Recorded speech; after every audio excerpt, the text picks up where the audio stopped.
Hola, con el presente, con el presente video queremos exponer la visión de un emprendedor de su rubro y algunas vivencias obtenidas con el que vamos a hablar a continuación.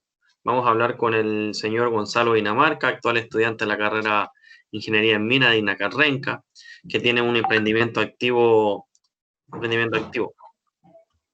Eh, bueno, Gonzalo, ¿nos podrías contar a qué se dedica tu emprendimiento en sí? Bueno, la empresa que tengo actualmente se trata de horticultura. La horticultura es básicamente lo que es el cultivo de plantas en huerta con regadío o algunas técnicas de cultivo en huertas también.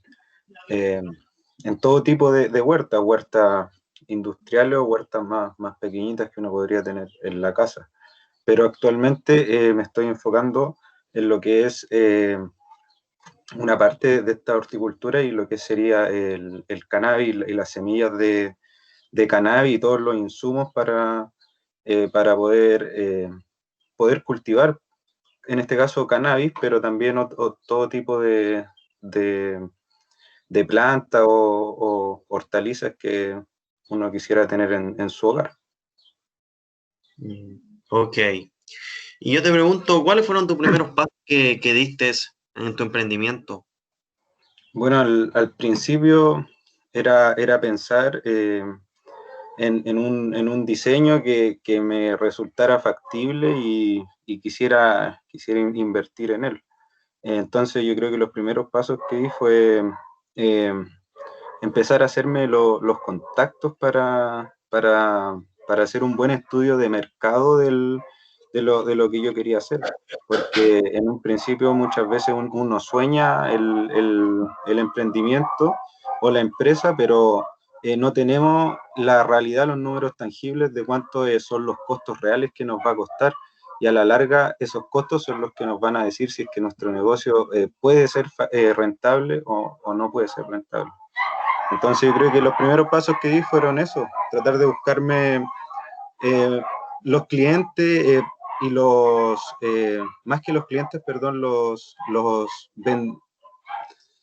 eh, los productores mayoristas, las personas que venden al por mayor y cuánto me iba a salir eso.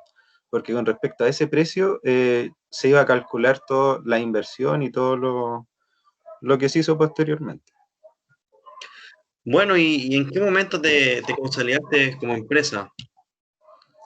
En el momento exacto que me consolidé como empresa fue cuando constituí una sociedad. Posterior a eso tuve que ir al Servicio de Impuesto Interno y también al Conservador de Bienes Raíces para poder establecer esto como una sociedad y como una empresa dentro de este país que es Chile. Entonces, en ese momento yo ya tomé las cosas más en serio y comencé a pagar impuestos también y a boletear por cada uno de los productos que se estaban vendiendo en el negocio. Entonces, en ese momento yo creo que fue cuando ya se constituyó una empresa legalmente. Ok, Gonzalo, ¿y cuál es tu misión y visión de tu empresa a largo plazo o a futuro? Bueno, la misión actual de la empresa es otorgar insumos a todas las personas que necesiten o que tengan problemas con la horticultura, ya sea en gran escala o en pequeña escala, y enfocado también básicamente en lo que es el cannabis, la cannabisativa.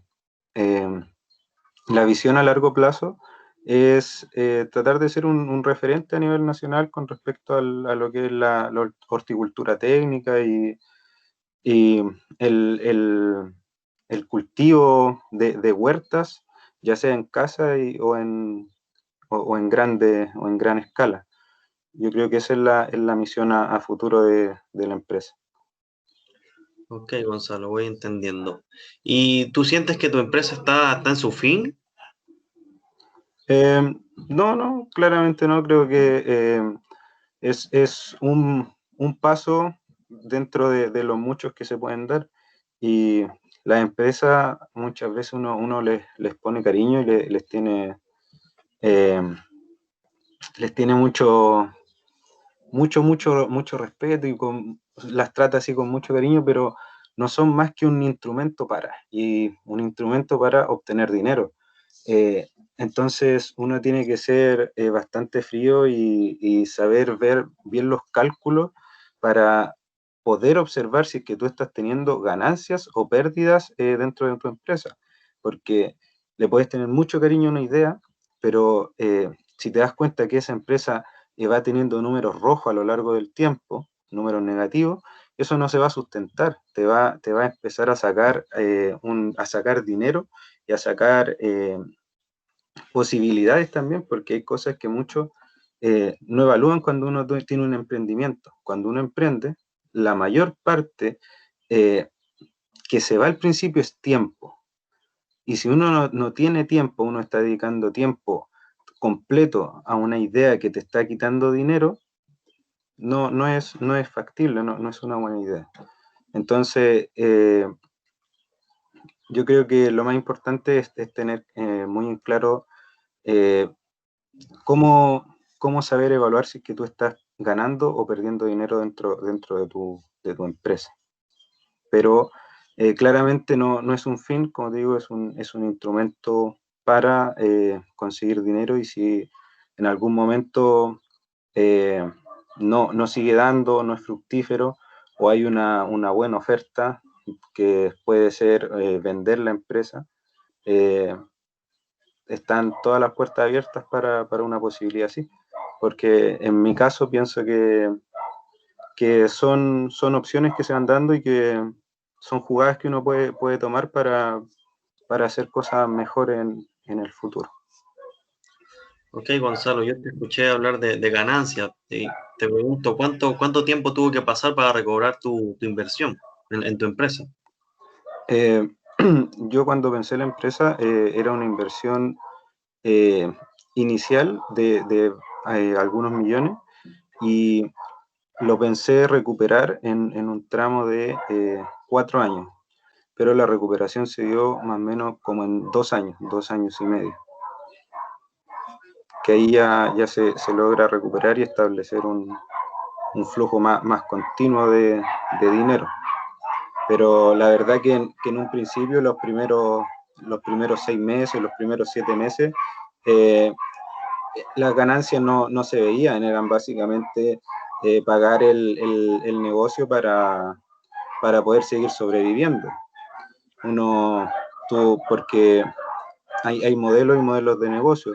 En un principio se estaba vendiendo de manera online, después se pasó a un negocio eh, con tienda física, y en ese momento eh, los gastos también suben, porque cuando uno tiene una tienda física, tienes que pagar, además de tus impuestos, tienes que pagar la patente, y esa patente se paga al municipio respectivo de donde esté tu negocio. Entonces, como te digo, los primeros 6 meses, como que uno se está dando vuelta, pero después las recuperaciones se van a dar como al año y medio, 2 años de haber puesto tu empresa. Ok, Gonzalo, ¿y tú a modo personal crees que todo el mundo puede poner una empresa? La verdad que quizás sería ideal que todo el mundo pudiese poner una empresa, pero creo que no es factible, porque requiere de algunos estudios, de estudios básicos que, por ejemplo, manejo en matemáticas, tienes que tener un manejo básico y un poquito más que básico en lo que es el manejo de cuentas y manejo de dinero dentro de. Y también cuando tú te empiezas a meter a una empresa, te das cuenta que tienes que empezar a pagar impuestos. Y eso también requiere de un cierto estudio. Y además de eso, en este país creo que no están las posibilidades. Como te digo, sería bello, sería hermoso que todos pudiesen optar a eso, pero eh, no están las posibilidades porque hay que tener dinero. Y no mucha gente tiene el dinero necesario para invertir en una empresa y que sea sustentable, porque eso es lo otro. Porque hay veces que se cuenta el cuento así, eh, bueno, con 3 millones, 2 millones puedes partir una empresa y te vas a ser multimillonario. quizás pueda pasar, pero él es la menor cantidad, el porcentaje no es alto de probabilidad de que pase eso. Entonces, la realidad es que el que más gana es quien más invierte. Y muchas veces uno entra a jugar en posiciones de desventaja. Por ejemplo, si quisiera hacer una bebida, uno empieza a competir con el gigante que es Coca-Cola. Entonces las diferencias de inversiones, las diferencias de plata, por ejemplo, que invierte Coca-Cola o que va a invertir esta pequeña pyme son bastante grandes. Entonces creo que en la realidad no es para todos. No todos van a poder poner una empresa y que se sustenten en el tiempo. O sea, ¿tú crees que las normativas vigentes en el país no son suficientes para las empresas? No, claramente no. Creo que hay peleas muy desleales entre las empresas, eh, porque está el productor y el productor mantiene a las pequeñas pymes siempre. Por ejemplo, pongámonos en el caso de Coca-Cola. Coca-Cola al principio partió solo con una bebida de fantasía y a medida que iban saliendo más bebidas, lo iba comprando simplemente. ¿Para qué? Para no tener competencia dentro del negocio. Entonces creo que eh, esa normativa se debería regular un poco más porque quizá en el papel suena bonito y se establece que el libre mercado es totalmente factible, pero cuando uno lo trae a la realidad se ve que hay personas o conglomerados bastante codiciosos que lo único que quieren es tener todo el pastel y no darle ni una taja al resto. Entonces creo que la regulación ahí podrían ser mucho más estrictas, pero también, como es para las pymes, para los grandes empresariados, porque a los grandes empresariados muchas veces ni se les cobra impuestos o lo logran eludir de manera muy simple y uno que una pyme de repente se te olvida una boleta y te pueden caer multas millonarias y eso hace que tu negocio se vaya a la quiebra si es que te pasa algo así. Pero tú ves que la Polar o algunos conglomerados muy grandes pueden tener ilusiones de impuestos de miles de millones y no les pasa nada. Ok, Gonzalo. Y por último, ¿cuál sería tu consejo para los futuros o futuras emprendedoras o emprendedores? Eh, Mi consejo es que si tienen una idea, si tienen ya la parte cualitativa, traten de usar la otra parte, la cuantitativa, traten de llevarla a los números. Y si estas dos cosas están de la mano y ustedes creen que va a resultar, hicieron un estudio y creen que su idea es buena, háganlo, inténtenlo, tienen que hacerlo. Pero siempre con estas dos cosas, con los números y la idea de visión y misión de tu empresa tiene que ir muy de la mano. Porque si en algún minuto tu empresa empieza a perder dinero, hasta ahí llegó la empresa. No tiene sentido seguir con la empresa. Ok, Gonzalo, esta fue la entrevista de tu emprendimiento. Fue un gusto haberte entrevistado. Espero que nos podamos ver en otra ocasión para seguir charlando. Igualmente, compañero, cuídese.